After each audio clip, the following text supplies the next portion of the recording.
कर्नाटक के कोलार में आईफोन बनाने वाली एक फैक्ट्री में तोड़फोड़ करने के आरोप में पुलिस ने करीब 100 लोगों को गिरफ्तार कर लिया। बताया गया कि वेतन नहीं मिलने से खफा फैक्ट्री के सैकड़ों कर्मचारियों ने वहां हंगामा किया और वो इतने गुस्से में आ गए कि उन्होंने फैक्ट्री में तोड़फोड़ शुरू कर दी। उनके सामने जो कुछ भी आया उन्होंने उस पर अपना गुस्सा निकाल दिया, सामान को इधर उधर फेंक दिया। बड़ी संख्या में जुटे कर्मचारियों में किसी ने फैक्ट्री के शीशे तोड़ दिए तो किसी ने कुर्सियों को नुकसान पहुंचाया, तो कोई फैक्ट्री की पार्किंग में पहुंच गया, वहां खड़ी गाड़ियों को पलट दिया गया। यहां तक कि एक तस्वीर में तो एक फैक्ट्री के बाहर मौजूद एक कार आग की लपटों से घिरी दिखी। हंगामे की जानकारी मिलते ही पुलिस की टीम वहां पहुंची। पुलिस वालों ने फैक्ट्री में तोड़फोड़ कर रहे लोगों को वहां से खदेड़ना शुरू कर दिया। कुछ लोगों पर डंडे भी बरसाने पड़े, जबकि कुछ को गिरफ्तार कर लिया गया। कुछ प्रदर्शनकारी ऐसे भी दिखे जिन्हें पुलिस की गाड़ी में बिठाना मुश्किल हो गया, लेकिन किसी तरह उन्हें वहां से थाने ले जाया गया। मध्य प्रदेश के इटारसी से एक चौंका देने वाली घटना सामने आई, जहां एक बेकाबू ट्रक एक ऑटो को टक्कर मारने के बाद उसे काफी दूर तक घसीटता ले गया। आरोप है कि हादसे के वक्त ट्रक का ड्राइवर शराब के नशे में धुत था, जिसकी वजह से बेकाबू होकर उसने ऑटो को टक्कर मार दी और फिर वो उसे लगभग 200 मीटर तक घसीटता ले गया। इस घटना का जो वीडियो सामने आया उसमें हाईवे पर वो ऑटो को काफी दूर तक घसीटता ले जाता नजर आया। सड़क के दोनों तरफ काफी लोग भी मौजूद थे, जो ये नजारा देख कुछ देर के लिए हैरान रह गए। हालांकि थोड़ी ही दूर जाकर ट्रक रुक गया। इसके बाद वहां लोगों की भीड़ भी जमा हो गई। गनीमत ये रही कि ऑटो में कोई पैसेंजर नहीं था। बाद में आरोपी ड्राइवर को भी गिरफ्तार कर लिया गया।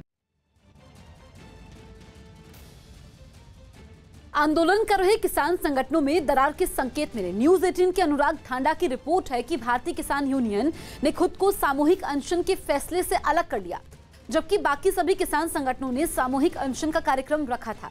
भारतीय किसान यूनियन एकता उग्राह पंजाब का एक बड़ा संगठन है। इसी संगठन के कार्यक्रम में विवादित पोस्टर लहराए जाने का वीडियो सामने आया था। इसी संगठन ने किसानों के गृह मंत्री अमित शाह से मुलाकात के फैसले का भी विरोध किया था।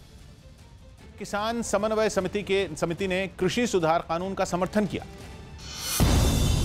कृषि सुधार कानूनों के खिलाफ जारी विरोध प्रदर्शन के बीच ऑल इंडिया किसान समन्वय समिति ने कृषि मंत्री नरेंद्र सिंह तोमर से मुलाकात की और केंद्र के बनाए इन कानूनों का खुलकर समर्थन किया। सभी लोगों ने पत्र देकर कृषि सुधार बिलों का समर्थन किया है। इस मुलाकात के बाद ऑल इंडिया किसान समन्वय समिति के नेताओं ने न्यूज 18 से बातचीत में तीनों कानूनों को वापस न लेने की अपील सरकार से की। पूरी तरह से वापस लेते हैं सरकार तो हम सरकार के विरोध में आंदोलन करेंगे। ऋषभ पंत ने ऑस्ट्रेलिया ए टीम के खिलाफ अभ्यास मैच में शतक जमाया। इस शतक पर ऋषभ ने खुशी जताई और इसे आत्मविश्वास बढ़ाने वाला बताया। ये मैच ड्रॉ रहा, लेकिन इसमें ऋषभ पंत ने 103 जबकि हनुमा विहारी ने 104 रन की शानदार पारी खेली। बिल्कुल एक बहुत कॉन्फिडेंस मिलता है। सभी अच्छी बॉलर्स ने काफी बॉलिंग करी, बैट्समैन को अच्छा टाइम मिला। पश्चिम बंगाल बीजेपी प्रभारी कैलाश विजयवर्गीय की सुरक्षा बढ़ा दी गई। अब उनके काफिले में बुलेट प्रूफ गाड़ी को शामिल किया गया है। पिछले हफ्ते जब वो कोलकाता से दक्षिण 24 परगना जा रहे थे, तब उनकी गाड़ी पर हमला हुआ था। कैलाश विजयवर्गीय के पास पहले से ही जेड स्तर की सुरक्षा है। होम मिनिस्ट्री से आदेश आया है कि मुझे अब सामान्य कार में नहीं बैठना है ऐसा, और इसलिए बुलेट प्रूफ कार मिली। हिमाचल प्रदेश के राज्यपाल बंडारू दत्तात्रेय की कार तेलंगाना में एक हादसे का शिकार हो गई। हालांकि राहत की बात यह रही कि इस हादसे में राज्यपाल को कोई चोट नहीं आई। बताया गया कि राज्यपाल की गाड़ी सड़क से फिसलकर एक गड्ढे में गिर गई थी। कॉमेडियन भारती सिंह मुंबई में एनसीबी दफ्तर पहुंची, जहां ड्रग्स मामले में उनसे फिर पूछताछ की गई। भारतीय रेलवे ट्रेनों के आखिर में लगने वाले गार्ड के डब्बे को हटाने की तैयारी में। इसके लिए एक खास तकनीक का ट्रायल भी किया जा रहा है। अभी तक गार्ड के हरी झंडी दिखाने के बाद ही ट्रेनें स्टेशन से रवाना होती आई, लेकिन रेलवे की यह तस्वीर अब जल्द ही बदलने वाली है, क्योंकि गार्ड के डिब्बे की जगह अमेरिका से मंगाई गई इन मशीनों को लगा दिया जाएगा।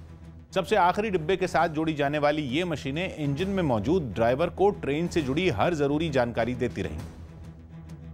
गार्ड की जगह पर आखिरी डब्बे में एक मशीन लगाई जाएगी और वही मशीन ड्राइवर तक ये सूचना दे देगी कि पूरी की पूरी ट्रेन जो है वो चलने के लिए तैयार है। फिलहाल ऐसी कुछ मशीनों का मालगाड़ियों के साथ ट्रायल किया जा रहा है, लेकिन शुरुआती नतीजों के बाद रेलवे इनके बड़े पैमाने पर इस्तेमाल की तैयारी में है, क्योंकि इससे न सिर्फ वक्त की बचत होगी बल्कि रेलवे को आर्थिक तौर पर भी काफी फायदा होगा। और इन्हीं फायदों को देखते हुए रेलवे ने करीब 100 करोड़ रुपए के इस प्रोजेक्ट को मंजूरी दे दी है। इसके तहत ट्रेन के आखिरी डिब्बे में एक मशीन लगाई जाएगी जो अंतिम डिब्बे और इंजन के बीच संपर्क का काम करेगी। ऐसे में इसके ट्रेन में फिट किए जाने के बाद गार्ड के लिए खास तौर पर लगाए जाने वाले डिब्बे की जरूरत खत्म हो जाएगी। गार्ड के इस डिब्बे की जगह ट्रेनों में एक नया डिब्बा लगाया जा सकेगा, जिससे रेलवे को दोहरा फायदा होगा। यही नहीं, सारा काम ऑटोमेटिक तरीके से होने की वजह से ट्रेन के रवाना होने में लगने वाला वक्त भी कम हो जाएगा। इटली की सिसिली में एक ज्वालामुखी फटने से लोगों के बीच दहशत मच गई। हालांकि इससे किसी तरह का नुकसान नहीं हुआ, लेकिन भभकती ज्वालामुखी ने उसके आसपास रहने वाले लोगों को खौफ से भर दिया। उससे लगातार दहकता लावा और धुआं निकलता दिखाई दिया, जो आसमान की तरफ जा रहा था। इस बीच ज्वालामुखी से कई खतरनाक गैसें भी निकली। हालांकि आसपास के सभी इलाके पूरी तरीके से सुरक्षित रहे, लेकिन एहतियात के तौर पर वहां कुछ देर के लिए उड़ानें रोक दी गई। दिल्ली और हरियाणा के बीच मौजूद सिंघू बॉर्डर पर प्रशासन ने सुरक्षा इंतजामों को और सख्त कर दिया। पिछले 19 दिनों से वहां हरियाणा और पंजाब से आए सैकड़ों किसान धरने पर बैठे हैं और कृषि सुधार कानूनों को वापस लेने की मांग पर अड़े हैं, जिसे देखते हुए प्रशासन की तरफ से सिंघू बॉर्डर पर सुरक्षा व्यवस्था और बढ़ा दी गई। इसके लिए वहां सड़क पर सीमेंट के कई भारी भरकम बैरिकेड रख दिए गए और फिर उन्हें जंजीरों की मदद से बांध दिया गया। सिंघू बॉर्डर पर हम मौजूद हैं। सीमेंट के बैरिकेड्स हैं, जो जंजीर है वो बांधी गई है और उस पर लॉक किया गया है। यही नहीं, ट्रक से बड़े बड़े कंटेनर भी वहां मंगवाकर सड़क पर रखे गए ताकि आंदोलन के उग्र होने पर इनकी मदद से किसानों को दिल्ली में घुसने से रोका जा सके। यहाँ पर इस पॉइंट पर पुलिस थी, वाटर कैनन था, लेकिन अब यहाँ पर ये कंटेनर रखा जा रहा है। इन सबके अलावा सिंघू बॉर्डर पर पुलिस का भारी बंदोबस्त नजर आया। आंदोलनकारियों को तितर-बितर करने के लिए पानी की बौछार करने वाली गाड़ियां भी वहां खड़ी दिखाई दी। श्रीनगर में पीडीपी नेता परवेज अहमद पर हुए आतंकी हमले में उनका सुरक्षाकर्मी शहीद हो गया। जम्मू कश्मीर के नाटीपुरा इलाके में आतंकियों ने पीडीपी नेता परवेज अहमद पर हमला किया। इस हमले में परवेज अहमद तो बाल बाल बच गए, लेकिन उनकी सुरक्षा में तैनात एक जवान शहीद हो गया। परवेज अहमद का कहना है कि 2 लोग थे जिन्होंने अटैक किया, उनके पास AK-47 थी। इस घटना से नाराज पीडीपी नेता ने उनकी हटाई गई सुरक्षा को लौटाने की मांग की। 3 बार मेरे ऊपर हमला हुआ है, यहाँ सिक्योरिटी एजेंसी सबको पता है। वहीं राज्य की पूर्व मुख्यमंत्री और पीडीपी अध्यक्ष महबूबा मुफ्ती ने भी ट्वीट कर इस घटना की निंदा की और सुरक्षा हटाए जाने के मसले पर जम्मू कश्मीर प्रशासन को निशाने पर लिया। वित्त मंत्री निर्मला सीतारामन ने बजट की तैयारियों पर एक बैठक की। इस बैठक में वित्त मंत्री ने वीडियो कॉन्फ्रेंसिंग के जरिए कई बड़े उद्योगपतियों के साथ चर्चा की। दिल्ली के खजूरी खास इलाके में एक मकान की छत गिर गई, जिससे पास में खेल रही एक बच्ची की मौत हो गई। बढ़ते कोरोना खतरे की वजह से अहमदाबाद में 15 दिन के लिए नाइट कर्फ्यू बढ़ा दिया गया। यानी अब 31 दिसंबर की रात नए साल का जश्न मनाने के लिए लोग इकट्ठा नहीं हो सकेंगे। दिल्ली एनसीआर में प्रदूषण के मामले पर सुप्रीम कोर्ट में सुनवाई हुई, जिसमें केंद्र सरकार ने अपना जवाब दाखिल करने के लिए 2 दिन की मोहलत मांगी। इसके बाद अदालत ने सरकार को इसके लिए मोहलत दे दी। अपने इस हलफनामे में सरकार ये बताएगी कि प्रदूषण रोकने के लिए लाए गए नए अध्यादेश का कितना असर हुआ। अमेरिका के कोलोराडो में एक 2 साल की बच्ची के मास्क न पहनने पर उसे और उसके माता पिता को एयरलाइन ने सफर ही नहीं करने दिया। परिवार को हवाई जहाज से उतार दिया गया। बाद में बच्ची की मां ने सोशल मीडिया पर एक वीडियो डाला, जिसमें वो बच्ची को मास्क पहनने के लिए मनाने की कोशिश करते दिखे, लेकिन बच्ची राजी नहीं हुई। मास्क देखते ही उसने अपने मुंह पर हाथ रख लिया। आखिर में उसके माता पिता ने भी कोशिश छोड़ दी। इसके बाद एयरलाइन का एक कर्मचारी उनके पास आया और उन्हें नियमों का पालन न करने की वजह से विमान से उतरने को कह दिया। हालांकि काफी बहस भी हुई, लेकिन दंपति को बच्ची के साथ विमान से उतरना पड़ा।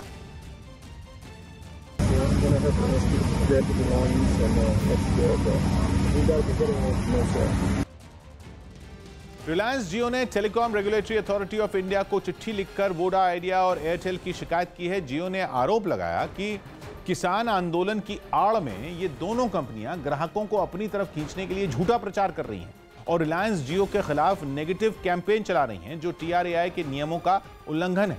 जियो के मुताबिक किसानों के समर्थकों को अपनी तरफ खींचने के लिए ये कंपनियां रिलायंस जियो को किसान विरोधी बता रही हैं।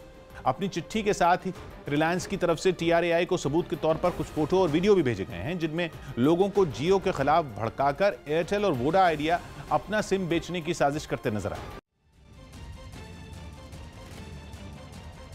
अमेरिका में लोगों को कोरोना से बचाने के लिए वैक्सीन लगाने का काम शुरू हो गया। राष्ट्रपति डोनाल्ड ट्रंप ने ट्वीट करके इस बारे में जानकारी दी। इससे पहले वहां फाइजर कंपनी की बनाई कोरोना वैक्सीन को मंजूरी मिलने के बाद फैक्ट्री में काम जोरों शोरों पर होता नजर आया। टीके की लाखों डोज सुरक्षित डिब्बों में बड़े बड़े ट्रकों में लादी गई, जिन्हें एक स्पेशल विमान के जरिए मिशिगन राज्य से टेनेसी राज्य में भेजा गया और अमेरिका के इतिहास में सबसे बड़ा टीकाकरण शुरू हो गया। शुरुआत में करीब 30 लाख डोज भेजने की तैयारी है, जो कि सबसे बड़े सबसे पहले स्वास्थ्य कर्मियों को दी जाएगी। अमेरिका में कोरोना की वजह से 3 लाख से ज्यादा लोगों की मौत हो चुकी है। बिहार के गया में रेप के आरोपियों की गिरफ्तारी नहीं होने से नाराज लोगों ने सड़क पर हंगामा किया।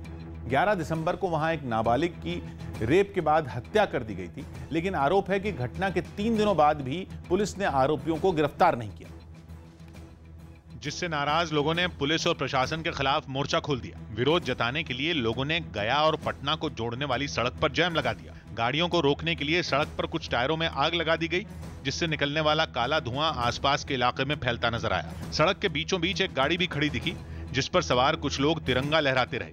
इस बीच कुछ लोग सड़क पर ही धरने पर बैठ गए और पुलिस और प्रशासन के खिलाफ नारे लगाने लगे।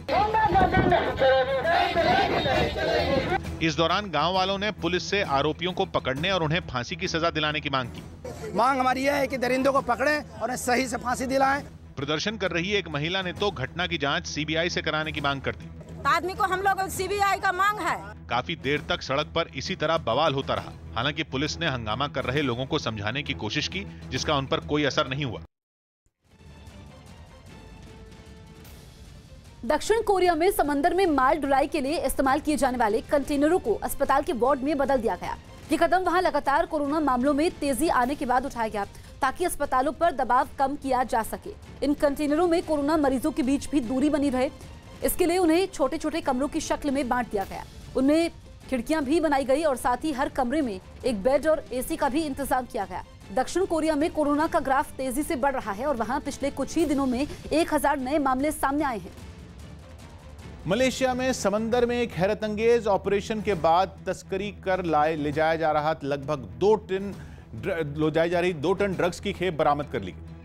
समुद्री सुरक्षा से जुड़ी एजेंसियों को एक नाव के जरिए ड्रग्स तस्करों की खुफिया जानकारी मिली, जिसके बाद उनकी एक टीम ने उसका पीछा शुरू कर दिया और कुछ ही देर में वो तस्करों की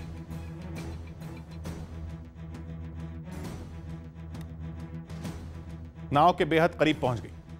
समुद्री सुरक्षा एजेंसियों की एक टीम को अपने पीछे आता देख उन्होंने रफ्तार बढ़ा ली। हालांकि इस बीच उनमें कुछ ही फासला रह गया। यह पूरा ऑपरेशन मलेशिया के पेनांग प्रांत के पास समंदर में हुआ। टीम ने उस नाव से भारी मात्रा में ड्रग्स बरामद की। 2,118 किलोग्राम। अधिकारियों ने हालांकि यह साफ नहीं किया कि यह खेप कहां से आ रही थी, लेकिन दावा है कि मलेशिया के इतिहास में पहली बार ड्रग्स की इतनी बड़ी खेप पकड़ी गई। राजस्थान के पंचायत चुनाव के बाद बीजेपी ने गोवा जिला परिषद के चुनाव में भी बेहतरीन प्रदर्शन किया। वहीं आम आदमी पार्टी ने भी वहां अपना खाता खोलकर सभी को चौंका दिया। न्यूज 18 के विवेक गुप्ता की रिपोर्ट है कि गोवा जिला परिषद की 49 सीटों में बीजेपी ने 33 पर कब्जा कर लिया, जबकि कांग्रेस के खाते में केवल 4 सीटें आई और वो तीसरे नंबर पर रही, क्योंकि निर्दलीय प्रत्याशियों ने उससे बेहतर प्रदर्शन किया और 7 सीटें जीतकर दूसरी पोजीशन पर रहे। इन सबके बीच गोवा जिला परिषद के चुनाव में आम आदमी पार्टी ने भी अपनी मौजूदगी दर्ज करवाई और एक सीट जीतकर पहली बार वहां अपना खाता खोला। पार्टी के सभी कार्यकर्ता ने बहुत अच्छी तरह से काम किया और गोवा के सभी लोगों ने, जो ग्रामीण भाग में जो 85% वोटर रहते हैं, सभी लोगों ने maximum support Bharatiya Janata party को किया है। 2016 की फिल्म अभिनेता ऋतिक रोशन और कंगना रनौत के विवाद के मामले की जांच मुंबई क्राइम ब्रांच को सौंप दी गई है। 2016 में ऋतिक रोशन ने मुंबई पुलिस में मामला दर्ज करवाया था कि उसके नाम से कोई कंगना को ईमेल भेज रहा है। इस मामले की जांच अभी तक साइबर सेल कर रही थी। 2017 में ऋतिक ने अभिनेत्री के खिलाफ एक लिखित शिकायत भी दी थी। मामला क्राइम ब्रांच को सौंपे जाने के बाद कंगना रनौत ने इस मामले को लेकर तंज कसते हुए एक ट्वीट किया है। कंगना ने ट्वीट करते हुए लिखा है कि उसकी कहानी फिर से शुरू हो गई। हमारे ब्रेकअप और उसके तलाक के कई साल बाद भी वो आगे नहीं बढ़ रहा, किसी महिला को डेट भी नहीं कर रहा। अब जबकि मैंने अपने निजी जीवन में हिम्मत करके कुछ उम्मीदें जगाई हैं, उसने फिर से ड्रामा शुरू कर दिया है। ऋतिक कब तक रोएगा एक छोटे से अफेयर के लिए। राजस्थान के कोटा से एक चौंकाने वाला वीडियो सामने आया। यहां एक डॉक्टर ने रात के वक्त अपने पड़ोसी को शोर शराबा करने पर टोका तो उसी की जान पर बनाई। पड़ोसी ने इस मामूली सी बात पर डॉक्टर और उसके पति पर गन तान दी। जिसके सामने आए सीसीटीवी वीडियो में वो आरोपी हाथ में पिस्तौल लिए एक बच्चे के आगे ही लोगों से मारपीट और धक्का मुक्की करता नजर आया। एक महिला उससे पिस्तौल छीनने की कोशिश करती दिखी, लेकिन उस आदमी के जोर के आगे उसकी एक न चली। इस बीच एक दूसरा शख्स और एक महिला बीच बचाव करने गए तो पिस्तौल थामे आदमी ने उन्हें भी नहीं छोड़ा। उस महिला को तो उसने थप्पड़ तक मार दिया। मेरे बच्चा मेरे हाथ में था, उसने मेरे ऊपर जानलेवा हमला करा। हालांकि पुलिस ने बताया कि आरोपी के हाथ में जो पिस्तौल थी वो एक एयरगन है। जो बात चल रही थी कि पिस्टल था नहीं, तो वो एक एयरगन थी। इस मामले में पुलिस ने कुछ लोगों को हिरासत में ले लिया और वीडियो में दिख रहा है हथियार भी जब्त कर लिया।